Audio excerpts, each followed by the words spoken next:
The city never truly slept, but tonight the restless hum of Riverport felt heavier, as if the darkness itself had thickened, pressing down on the streets and alleys like a suffocating fog. The cold lights of the skyscrapers flickered intermittently, casting long, wavering shadows that danced across the rain-slicked asphalt. Somewhere in the distance a siren began to wail, a mournful cry quickly swallowed up by the urban space. Elliot Reed stood on the roof of his modest apartment building, the cold cutting through the thin fabric of his jacket. The camera hung loosely around his neck, the familiar weight grounding him in the midst of a whirlwind of thoughts. Sleep had become an intruder, a fleeting visitor, driven away by the relentless tide of nightmares and insomnia that had dogged him for months. Today, the city seemed to whisper secrets that only he could hear. Cold lights, silhouettes flickering at the edge of his vision, the faint hum of electricity in the air. All of it pulled him deeper into a mystery he hadn't yet fully comprehended. The call had come earlier that day.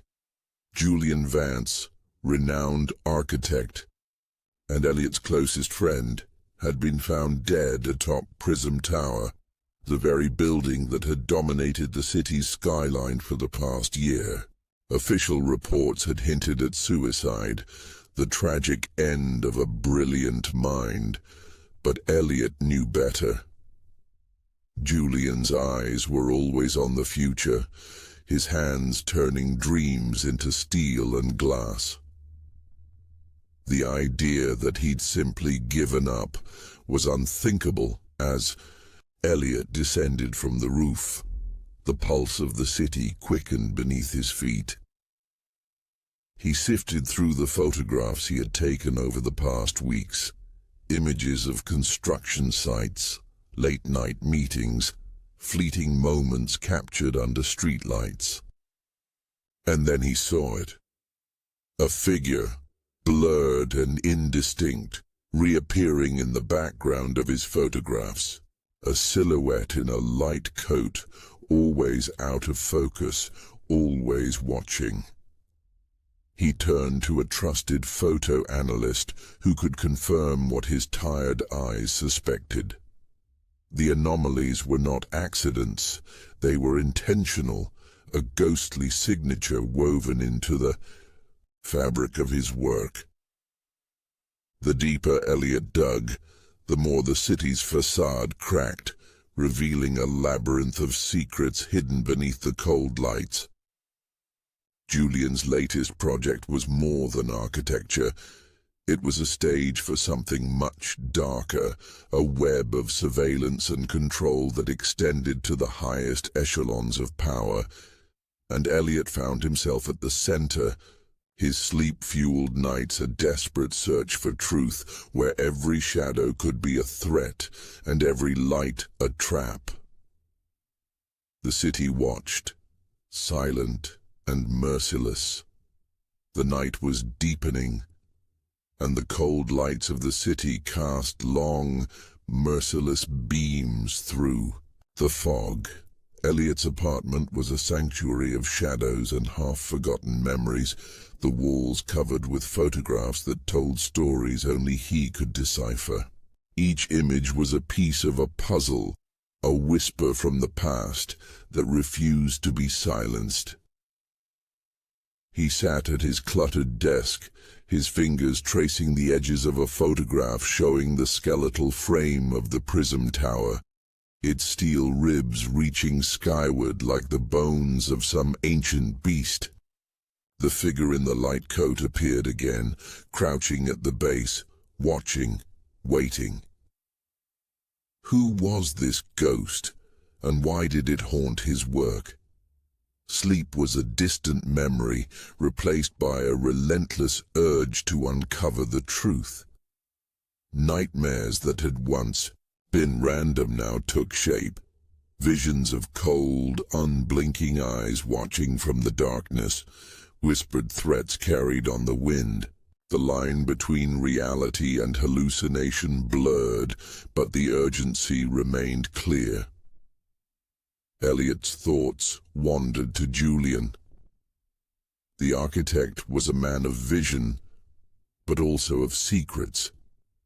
Their conversations often grazed the edges of something darker, something unspoken. Julian's last words, spoken to him in a rare moment of vulnerability, echoed in his mind. Sometimes the brightest lights cast the darkest shadows. Outside, the city pulsed with life, unconcerned by the turmoil within. Neon signs flickered, casting an eerie glow across the rain-slicked streets. Somewhere a train passed, its sound a low, mournful hum that seemed to resonate with Elliot's own restless heartbeat. He reached for his camera again, his fingers shaking slightly. The device was more than a tool. It was a conduit to the invisible, a way to capture what the naked eye missed. As he scanned the last few images, the pale silhouette seemed to shift, almost alive, a presence that defied explanation. A sudden knock on the door pulled him out of his reverie. His heart pounding, he hesitated before opening it. There was no one there, just a small envelope slid under the door. Inside was a single photograph, a close-up of the Prism Tower's foundations, with a barely visible, almost elusive figure standing in the shadows. The message was clear. The game was on. Elliot knew that every step forward would drag him deeper into a web of deception and danger. But retreat was no longer an option. The cold lights of the city illuminated a path full of danger, and he was determined to see it, through to the end. The days merged into the nights as Elliot delved deeper into the mystery. The cold lights of the city no longer offered solace, but served as harsh spotlights, exposing the fragility of truth. Every photograph, every shadow, every whispered secret became a thread in a tapestry woven of lies and half-truths. He found himself wandering the streets at odd hours, camera in hand, eyes scanning the invisible.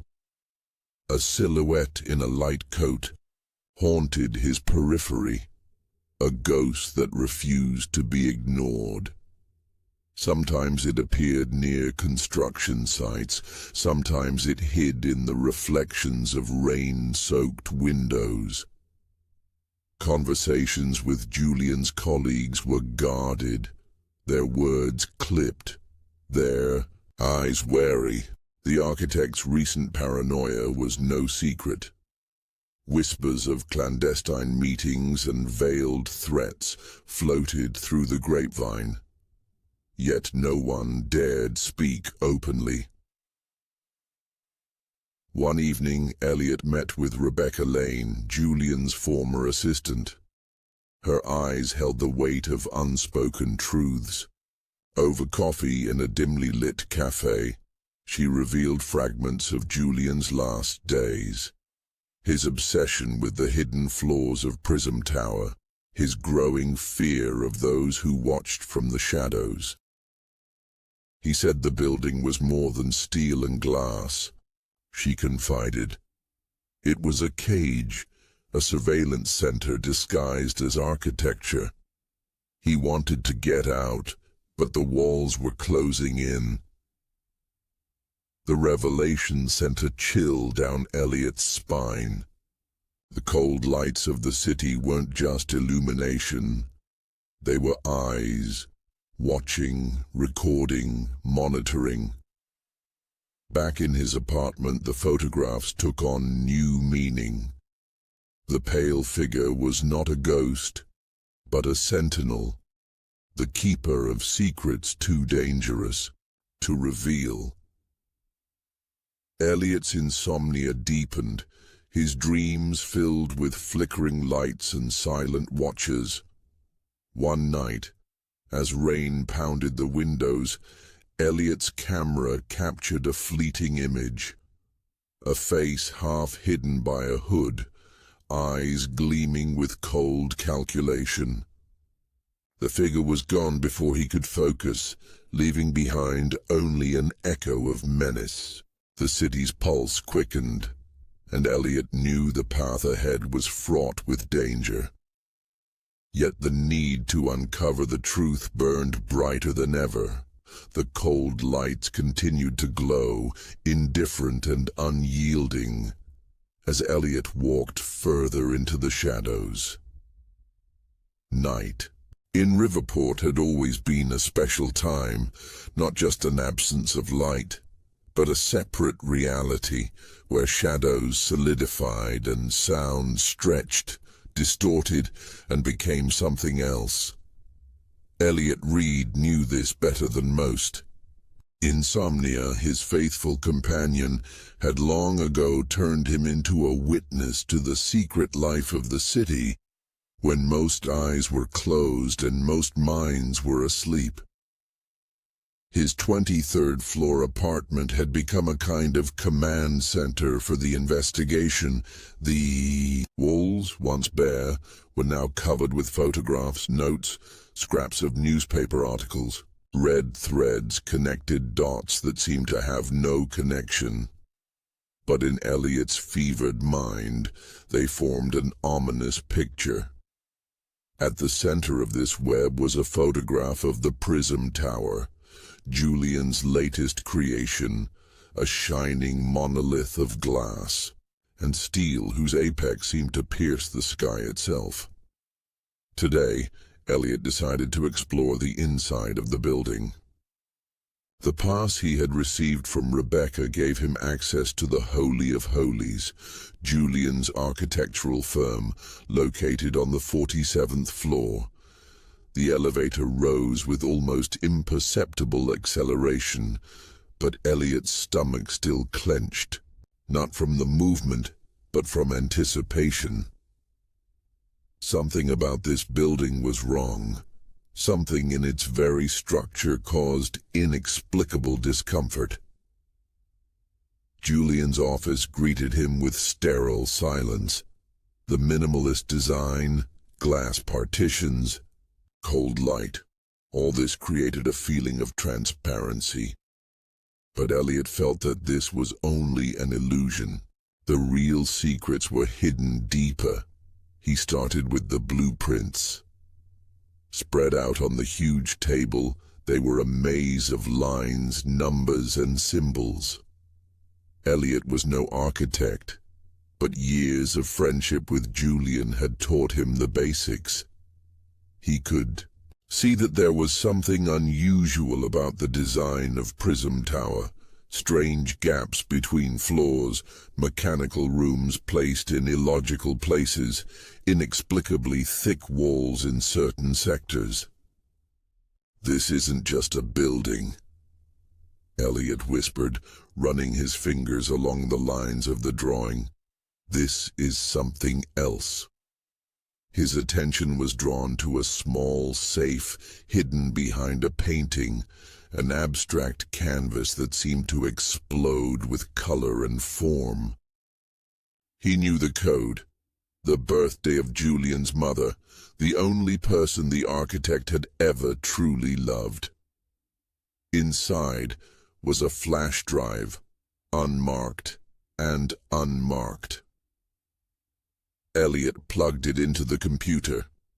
The files were encrypted, but one opened, a video. Julian had recorded himself a week before his death.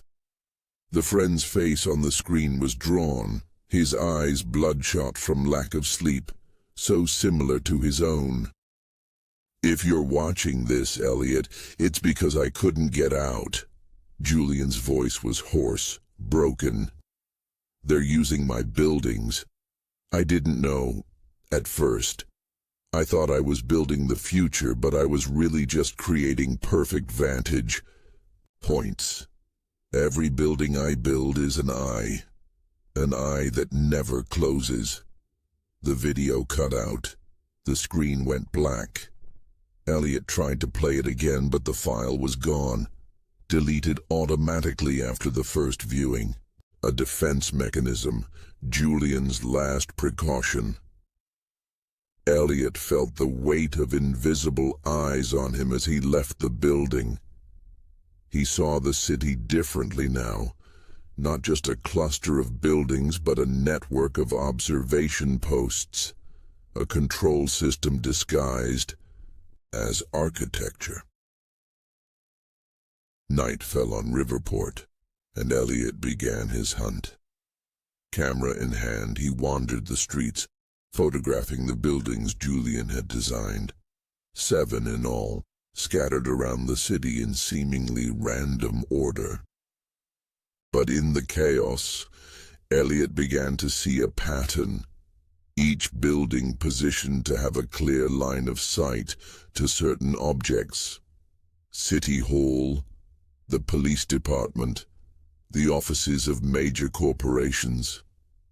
The photographs taken that night revealed something strange. Each picture showed inexplicable light anomalies, cold blue flashes coming from certain windows of Julian's buildings. Elliot zoomed in on the images and froze. Silhouettes could be seen behind some of the windows, motionless, watching. The insomnia was getting worse. Now Elliot not only couldn't sleep, he was afraid to close his eyes. In the rare moments when fatigue did take its toll, he had nightmares. He saw himself in a huge glass labyrinth, where every surface reflected his frightened face, and around every turn, a figure in a light cloak, whose face was constantly changing, was waiting. On the 3rd day of his investigation, Elliot met Michael Dorn, an engineer who had worked with Julian on his early projects. They sat in a small bar on the outskirts of town, where the noise of music and conversation created the perfect curtain for a confidential conversation. Julian changed after meeting him, Dawn said quietly, looking around constantly. Victor Kane. At first it was little things, strange changes in designs, inexplicable engineering decisions. Then more, whole sections of buildings whose purpose was not explained. When I started asking questions, I was fired. Who is Victor Kane? Elliot felt a chill run down his spine. Officially, investor, philanthropist, art collector. Unofficially, no one really knows. But he has connections everywhere. Government, corporations, the police, and he's obsessed with control. Absolute control. Elliot showed Dorn a photograph of a silhouette in a light cloak. The engineer turned pale, his hands trembled. It's him. Kane. If you've seen him, if he knows what you're looking for, you're finished, kid. Elliot returned to his apartment that night to find that someone had been there in his absence. Nothing was missing, but everything was slightly shifted, as if someone had methodically searched the place. On the wall where the investigation photographs had once hung, there was now only one. A picture of Elliot himself, asleep in his bed. A picture he definitely hadn't taken. Sleep had finally left him. The next few days were an endless series of coffee, pills, and paranoid checks to see if someone was following him, if his phone was being tapped, if his email had been hacked. He began to notice a pattern in his nightmares. They always started the same way. He would stand on the roof of Prism Tower, looking out at the city below, and then he would feel a presence behind him. When he turned around, he would see Julian, but his eyes were empty, and the wound in his chest was leaking not blood, but a strange blue light. The same light Elliot had seen in the windows of the buildings. "You're a part of this too," Julian said in these dreams. "You've always been a part of this." Elliot began to analyze his old photographs, taken over the years of his friendship with Julian. Many of them featured buildings designed by the architect. And now that he knew what to look for, Elliot saw it. Strange architectural elements disguised as decoration, but in fact serving as ideal locations for surveillance equipment. But the most disturbing discovery came when he began reviewing nighttime photographs of the city taken during bouts of insomnia over the past few years. These seemingly random images actually formed a detailed map of the city's blind spots, places not covered by security cameras and police monitoring. "Oh my God," Elliot whispered, looking at the photographs laid out before him. "He used me. Julian's been using me all this time." The realization hit him like a physical blow. His insomnia, his nightly wanderings around the city with his camera, his obsession with detail. It had all been part of a plan. But whose plan? Julian's, or whoever was behind Julian? The answer came unexpectedly. While looking through the files on Julian's flash drive, Elliot discovered a hidden folder of medical reports. His own medical reports dating back 3 years. Blood tests showed the presence of a strange chemical compound, an experimental drug that caused insomnia and heightened sensitivity to certain visual stimuli. Julian had been poisoning him for years, turning him into the perfect tool for his purposes. But why? The answer was waiting for him on the roof of Prism Tower. Elliot had returned there at night using Rebecca's pass. The site of Julian's death looked ordinary. A maintenance area, ventilation shafts, communication antennas. But Elliot knew what to look for. In the center of the roof was a small technology booth.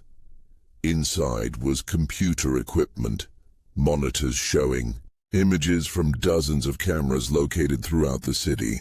All of them were aimed at specific windows, specific offices, specific people. On the main monitor is a list of names: the mayor, the chief of police, heads of corporations, judges, prosecutors. Next to each name is a folder with incriminating materials, photographs, videos, conversation recordings. Elliot realized he had found the center of the web, a system of blackmail and control that spanned the entire city. A system created by Julian's hands and fueled by Elliot's own eyes. He didn't hear any footsteps behind him. He only felt the cold touch of metal on the back of his head. Impressive, isn't it? The voice was soft, almost melodic. A real work of art. Julian was a genius. It's a shame he decided to quit the game. Elliot turned slowly. In front of him stood a man in a light cloak, the same silhouette from his photographs. Victor Kane. His face was surprisingly ordinary. No scars, no special marks, nothing that would make him stand out in a crowd. Only his eyes, cold, calculating, completely devoid of emotion. Why was the only thing Elliot could squeeze out. Power, my dear photographer. Pure, absolute power. Not over bodies. That's primitive. Over information. Over secrets. Over fears. Kane smiled, and the smile did not reach his eyes. Julian created the perfect vantage points for me, and you, with your special vision, with your insomnia, found the blind spots that needed to be covered. You killed him. Technically, it crashed on its own. It tried to destroy the servers, erase the data. I just didn't stop it. Kane took a step forward, and Elliot instinctively retreated. You know what's most beautiful about this system? It's self-sustaining. Even if I disappear, even if you disappear, it will continue to work. The cold lights will burn. The eyes will watch. The secrets will be collected. Elliot felt his back hit the edge of the roof. Below him, hundreds of meters away, the lights of the city flickered, indifferent, distant. You have a choice, Elliot, Kane said, as if he were proposing a business deal. You can become part of the system, continue Julian's work. Your talent, your vision, they are invaluable. Or... He didn't finish the sentence, but the point was clear. Elliot looked down at the city he had once loved to photograph. He saw it differently now. Not as a cluster of buildings and streets, but as a surveillance network, a cage of glass and steel. I'm already a part of this, Elliot said quietly. Always have been. He took a step forward, toward Kane, not toward the edge. The choice had been made. The cold lights of the city continued to burn, indifferent to the human dramas playing out in their light. The city changed from above. Elliot Reed stood at the picture window of Victor Kane's penthouse, watching. Riverport spread out below. Not a chaotic cluster of buildings, but a carefully organized surveillance system. Every skyscraper, every intersection, every streetlight read differently now. Not as an element of the cityscape, but as a component of a giant control mechanism. 3 months have passed since that night on the roof of Prism Tower. 3 months since Elliot made the choice that changed everything. It's quite a sight, isn't it? Kane's voice came from the back of the room, where he was looking through Elliot's latest photographs. Most people only see lights and shadows. But you and I, we see structure. Elliot didn't answer. His gaze was fixed on the reflection in the glass, his own face drawn, with sunken eyes and new lines cutting across his forehead. He almost didn't recognize himself. The decision to join Kane was not a capitulation, but rather a strategic retreat, an opportunity to penetrate deeper, to understand the system from the inside, to find its vulnerabilities. At least, that's what he convinced himself in those rare moments when his conscience reminded him of itself. I have a new assignment for you. Kane stepped closer, holding out a thin folder. Judge Harrison. He's becoming a problem. Elliot took the folder, without opening it. He knew what was inside, the dossier, the schedule, the weak points. His job would be to find an angle from which the judge could be photographed in a compromising situation, or, if one didn't exist, to create one. "He's an honest man," Elliot remarked, knowing it was a pointless retort. Kane smiled. That special smile that never reached his eyes. "Honesty is simply a lack of imagination, my friend. Everyone has secrets. Our job is simply to find them." After Kane left, Elliot opened the folder. Judge Edward Harrison, 58, widower, 2 grown children. He had recently blocked a new development in the historic district. A project that had cost millions. A project that Kane had undoubtedly been behind.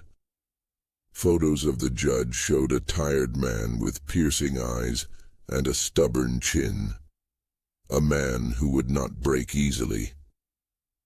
Elliot closed the folder, his fingers shaking slightly, not from fear, but from the quiet, constant rage that had been his companion since he'd learned the truth about Julian, about himself, about the city he'd once loved. Insomnia, his constant companion, now took on a new tone. He was no longer taking Kane's drugs, the same ones Julian had been secretly feeding him for years. But sleep still did not come. Instead, his nights became long hours of planning, documenting, finding a way out of the labyrinth he had trapped himself in. His apartment was now in one of Julian's buildings, a gift from Kane that was really just another form of control. Elliot knew that every inch of the place was bugged and watched. So he did his real work elsewhere, in an abandoned photo lab on the outskirts of town, where he arrived by circuitous routes, changing transport and direction. There, among the chemicals and the red light, he built his counter-system. Every photograph taken for Kane had a duplicate, every document a copy, every conversation a recording. Slowly, methodically, he collected evidence of the surveillance and blackmail network that had entangled the city. But his main project was the map, a detailed diagram of all of Julian's buildings, all of his surveillance points, all of his blind spots. He plotted the data routes, the locations of servers, the names of key figures in Kane's organization. This map was his insurance and his weapon. If anything happened to him, copies would be sent to certain addresses, journalists, federal agents, people he could still trust. Night had fallen on the city when Elliot left Kane's penthouse. The cold lights of the skyscrapers reflected in the puddles left by the recent rain, creating the illusion of an upside-down world. He walked slowly, allowing the security cameras to record his progress toward home. Only after an hour, when he was sure he was not being followed, did he change his route and head toward his secret lab. Inside, it smelled of chemicals and dust, a smell he had always associated with truth. In the digital world, everything can be faked, changed, erased. But analog photography preserves reality in its pure, undistorted form. He laid out new photographs of Kane himself, taken secretly with a long focus through the windows of his offices and residences. They showed not the public image of the philanthropist and businessman, but the real Victor Kane, the man who gave orders to destroy evidence, to spy on undesirables, to create compromising situations. Elliot worked through the night, adding new details to his map, connecting dots that had previously seemed unrelated. The puzzle slowly came together, revealing the scope of Kane's operation, not just citywide but national, perhaps even international. Dawn found him developing his final batch of photographs. They showed a cash transfer between the mayor's aide and a man Elliot had identified as one of Kane's key operatives. Evidence of corruption that could be the first stone to start an avalanche. Returning to his official apartment, Elliot found an unexpected guest waiting for him. Rebecca Lane was sitting in his living room, pale and with dark circles under her eyes. "They found my notes," she said without preamble. "Everything I've collected about Julian's projects, they know what I know." Elliot tensed. Rebecca was his only ally within Kane's organization, his eyes and ears in the architectural firm. "Are you sure you weren't being followed?" he asked, already knowing the answer. "No. But I had no choice. They were coming for me, Elliot. Today, tomorrow, soon." He saw fear in her eyes, not panic, but a cold, rational awareness of danger. Rebecca had always been strong. Even now, she wasn't asking for help. She was simply informing him of a change in the situation. "I have a plan." Elliot walked over to the bookshelf and pulled out an old photo album. Inside, instead of photos, was a passport in a different name, credit cards, keys. "A safe house 3 hours from here. Remember the address, don't write it down. Stay there until I contact you." Rebecca took the package, her fingers shaking slightly. "And you? What will you do?" "What I should have done from the start. Finishing Julian's work." When she left, Elliot knew that time was running out. If Kane had gotten to Rebecca, then the circle was closing. Soon he would get to Elliot himself. The next few days were a frantic race.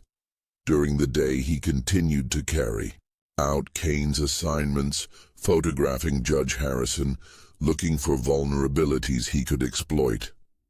At night, he completed his map, prepared evidence, planned his move.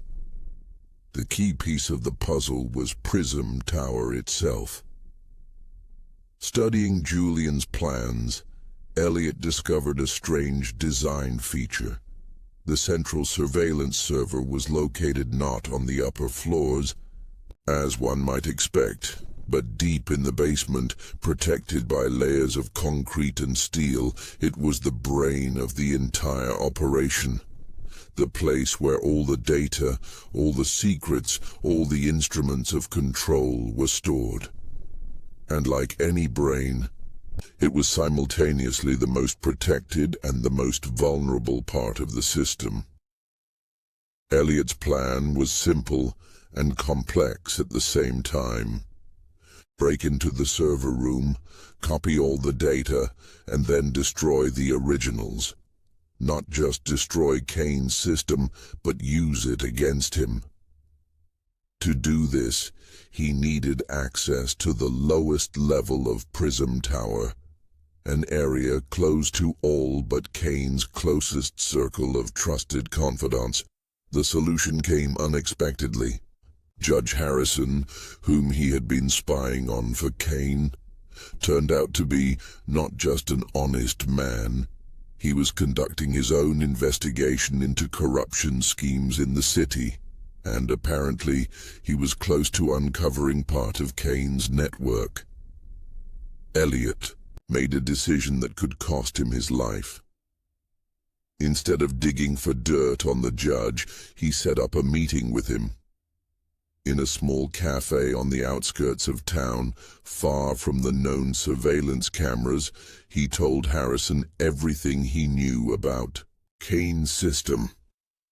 The judge listened in silence, his face unreadable. When Elliot finished, Harrison asked only one question. "Why did you decide to tell me this now?" "Because there's no time left," Elliot replied. "Because the system is getting too big, too powerful. Soon it will be unstoppable." Harrison nodded, accepting the answer. "What do you want from me?" "A search warrant, official access to the Prism Tower server room, and protection for the woman who risked everything to help me." The judge considered the request for several long seconds. "Do you realize that you are asking me to take the word of a man who, by his own admission, worked for a criminal organization?" "I understand. That's why I brought this." Elliot handed the judge a flash drive. "There's enough evidence here to start an investigation. Not everything, but enough for you to believe me." Harrison took the drive and tucked it into his inside pocket. "I will contact you through my assistant. Do not use the phone. Do not return home. Find a safe place and wait." Elliot nodded. He knew he had just crossed the point of no return. He was no longer just a traitor in Kane's eyes. He was an existential threat to the entire system. He spent the next 48 hours on the move, changing his sleeping quarters, avoiding surveillance cameras, using only cash. He knew that Kane was already looking for him, that every resource in the system was being directed toward his capture. On the third day, a message arrived from Harrison's assistant, a short text with an address and a time. The meeting was scheduled at the federal courthouse in the judge's office. When Elliot walked into Harrison's spacious office, he immediately sensed that something was wrong. The judge was sitting at his desk, but his posture was too tense, his gaze too fixed. "Judge Harrison?" "Mr. Reed." Harrison's voice was oddly formal. "Please sit down." Elliot slowly sank into the chair opposite, his instincts screaming for danger. "I have considered your evidence," the judge continued, "and I must say that it is very compelling. So compelling that I have been forced to appeal to higher authorities." The door opened behind Elliot. He didn't turn around. He already knew who was there. "Elliot, Elliot." Kane's voice was almost sad. "I'm so disappointed. We could have done something great together." Judge Harrison looked down, unable to meet Elliot's gaze. "I'm sorry, Mr. Reed. I had no choice. They were threatening my daughter." Elliot nodded. He didn't blame the judge. That was what Kane's system was built on. Find a vulnerability, press it, break even the strongest man. "What now?" he asked, turning to Kane. "Now? Now we go back to the beginning, to the roof of Prisma Tower. Where it all began for Julian, it will end for you." Elliot didn't resist as two of Kane's guards lifted him from his chair and led him out of the office. He knew this wasn't the end, at least not the end Kane had planned, because there was one more detail that neither Kane nor Judge Harrison knew. The flash drive handed to the judge contained not only evidence of Kane's crimes, but also a program, a silent, unnoticeable one that, when connected to a computer, began transmitting copies of all files to a remote server. A server that was accessible to a few carefully selected journalists and federal agents. Even now, as he was being led to his inevitable death, Kane's system was already crumbling from within. The prism tower loomed over the city, its glass facets reflecting the setting sun, turning the building into a giant crystal ablaze with fire. Elliot was led to the roof, the very spot where Julian had died months earlier. Kane was waiting for them there, standing at the very edge, looking out over the city below. "It's beautiful, isn't it?" he asked, without turning around. "The whole city is in the palm of your hand. All these people, all these lives, they don't even suspect that they are under constant surveillance." Elliot was silent. Words were meaningless now. "You know what's ironic?" Kane continued. "Julian created this system with the best of intentions. He truly believed that absolute transparency would lead to absolute fairness. That if all the secrets were out there, people would be better people." Kane finally turned around, his face calm, almost peaceful. He didn't understand human nature. He didn't understand that secrets are the currency of power. Whoever controls information controls everything. Elliot took a step forward. The guards tensed, but Kane stopped them with a gesture. "Give us a minute. Alone." As the guards left, Kane walked closer. "I really appreciated your work, Elliot. Your vision, your ability to see things that others miss. We could change the world together." "The world doesn't need that kind of change," Elliot replied. "It doesn't need a system that makes every man a prisoner of his own secrets." Kane smiled, the same cold smile that never reached his eyes. "A philosophical debate. It's a pity we don't have time to continue it." He took a step back, toward the edge of the roof. "You have a choice, Elliot, the same one Julian had. You can jump yourself, a quick, clean death, or my people can help you. Slowly, painfully." Elliot looked down at the city below them. The cold lights were beginning to glow, creating the illusion of a starry sky beneath their feet. "There is a third option," he said quietly. At that moment the door to the roof swung open. But instead of Kane's guards, there were people dressed as federal agents with guns at the ready. "Victor Kane," said one of them, a tall man with graying temples. "You are under arrest on charges of blackmail, extortion, illegal surveillance, and accessory to murder." Kane's face changed, the mask of calm slipping away to reveal shock and rage. "It's impossible," he whispered. The system is down," Elliot replied. "The moment Judge Harrison connected my drive to his computer, all your secrets started spreading. They're in the hands of dozens of journalists, prosecutors, agents." Kane lunged for the edge of the roof, not to jump but to reach for something hidden there. The gun glinted in the setting sun. The shots rang out simultaneously. The agents reacted instantly. Kane fell. His light cloak began to darken with blood. Elliot walked up to him and knelt down next to him. "Julian wasn't naive," he said quietly, so only Kane could hear. "He knew what he was creating, and he knew how to stop it. His final project wasn't Prism Tower.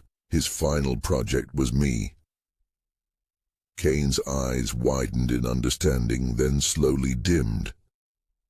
His last breath tore from his chest, taking with it secrets that would never be revealed. Elliot stood up, walked to the edge of the roof. The city below continued to live its life, the cold lights flickering as before. But now he knew that behind those lights there were no longer invisible eyes watching his every move. Kane's system was destroyed, but its ghost still hovered over the city. Elliot knew that it could not be completely destroyed. It had penetrated too deeply into the power structure. Too many people had a stake in it. But he took the first step. He opened the door through which light could penetrate into the darkness. Federal agent walked up to him, holding out his hand. "Mr. Reed, I need you to come with us. We have a lot of questions." Elliot nodded. He knew what was coming. Long interrogations, testimony, maybe even charges of complicity, but it was a price he was willing to pay. One more thing. The agent handed him an envelope. This was in Kane's safe. "Addressed to you." Elliot opened the envelope. Inside was a photograph of himself and Julian, laughing, young, standing in front of the first building Julian had designed. On the back was a short note in his friend's handwriting. "I'm sorry I dragged you into this. I hope you can finish what I started. Not every eye is meant to see. Not every light is meant to burn." Elliot tucked the photograph into his inside pocket. He knew the work was just beginning. That somewhere in the city, cold light still burned, watching, waiting. But now he was ready. Now he knew what to look for. The city will never be the same. But maybe it will be better. The cold lights continued to burn, but now there was hope in their light.